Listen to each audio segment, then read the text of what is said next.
سیدنا معاذ بن جبل رضی اللہ عنہ سے مروی ہے کہ غزوہ تبوک سے قبل رسول اللہ صلی اللہ علیہ وسلم لوگوں کو لے کر نکلے۔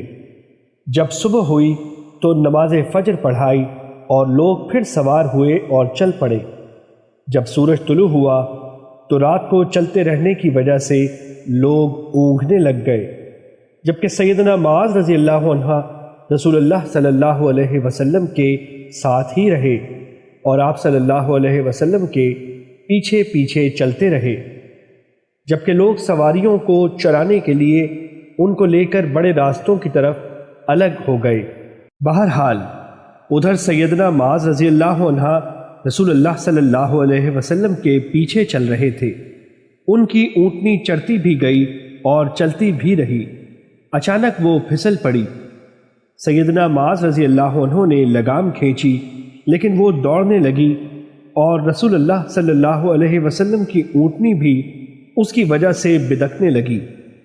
پھر رسول اللہ صلی اللہ علیہ وسلم نے سر سے کپڑا اٹھایا اور پیچھے متوجہ ہوئے اور دیکھا کہ پورے لشکر میں سے سیدنا معاذ رضی اللہ عنہ ہی آپ صلی اللہ علیہ وسلم کے قریب ہے۔ آپ صلی اللہ علیہ وسلم نے ان کو آواز دیتے ہوئے فرمایا، اے معاذ۔ انہوں نے کہا، جی میں حاضر ہوں اے اللہ کے نبی۔ آپ صلی اللہ علیہ وسلم نے فرمایا، قریب ہو جا۔ پس وہ آپ صلی اللہ علیہ وسلم کے اتنے قریب ہو گئے کہ ایک سواری دوسری کے ساتھ مل گئی۔ پھر رسول اللہ صلی اللہ علیہ وسلم نے فرمایا، میرا یہ خیال تو نہیں تھا کہ لوگ اس قدر ہم سے دور رہ جائیں گے۔ سیدنا معاذ رضی اللہ عنہ نے کہا، اے اللہ کے نبی، لوگوں کو اونگ آنے لگ گئی اور ان کی سواریاں چرنے کے لیے دور دور تک بکھر گئی۔ رسول اللہ صلی اللہ علیہ وسلم نے فرمایا، میں بھی اونگ رہا ہوں۔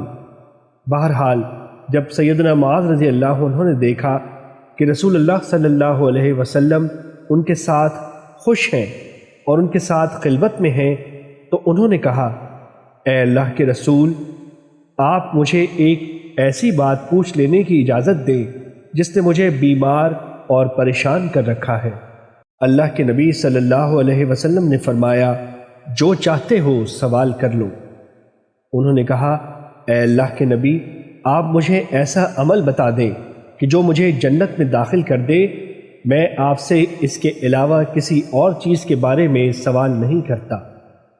آپ صلی اللہ علیہ وسلم نے فرمایا، واہ واہ واہ، تم نے بڑے عمل کے بارے میں سوال کر دیا ہے، تم نے تو بڑے عمل کے بارے میں سوال کر دیا ہے۔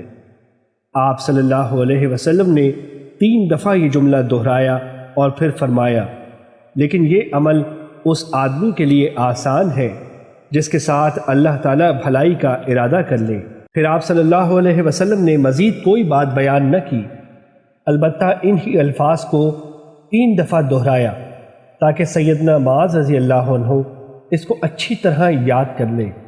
پھر آپ صلی اللہ علیہ وسلم نے فرمایا، وہ عمل یہ ہے کہ تم اللہ تعالیٰ اور آخرت کے دن پر ایمان لاؤ، نماز قائم کرو، صرف اللہ تعالیٰ کی عبادت کرو اور اس کے ساتھ کسی چیز کو شریک نہ ٹھہراؤ، اور پھر تم اس سلسلے کو جاری رکھو یہاں تک کہ اسی پر وفات پا جاؤ۔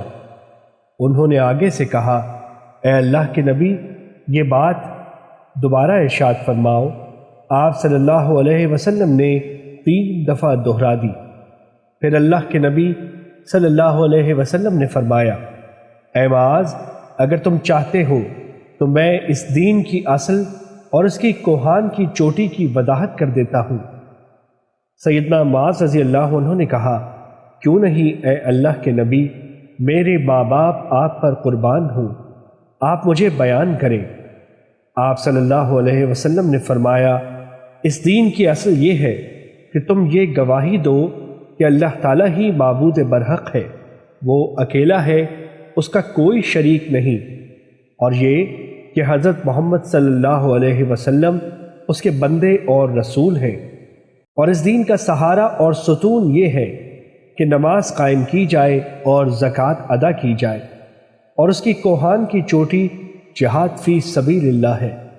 مجھے تو یہ حکم دیا گیا ہے کہ کہ میں اس وقت تک لوگوں سے قتال کروں جب تک اس طرح نہ ہو جائے کہ وہ نماز قائم کرے، زکوٰۃ ادا کرے اور یہ شہادت دیں کہ اللہ تعالیٰ ہی معبود برحق ہے، وہ یکتا و یگانہ ہے، اس کا کوئی شریک نہیں، اور محمد صلی اللہ علیہ وسلم اس کے بندے اور رسول ہیں۔ جب لوگ یہ امور سر انجام دیں گے تو وہ خود بھی بچ جائیں گے اور اپنے خونوں اور مالوں کو بھی بچا لیں گے، مگر ان کے حق کے ساتھ، اور ان کا حساب اللہ تعالیٰ پر ہوگا۔ پھر رسول اللہ صلی اللہ علیہ وسلم نے مزید فرمایا، اس ذات کی قسم جس کے ہاتھ میں محمد کی جان ہے، فرضی نماز کے بعد جنت کے درجات کو پانے کے لیے جہاد فی سبیل اللہ ہی ایک ایسا عمل ہے جس پہ چہرے کو متغیر کیا جائے اور قدموں کو خاک آلود کیا جائے، اور بندے کے ترازو کو سب سے زیادہ بھاری کرنے والا یہ عمل ہے کہ تم اللہ تعالیٰ کے راستے میں کوئی چوپایا خرچ کرو یا اللہ کے راستے میں کسی کو سواری دے دو۔ حدیث نمبر 53، مسند احمد۔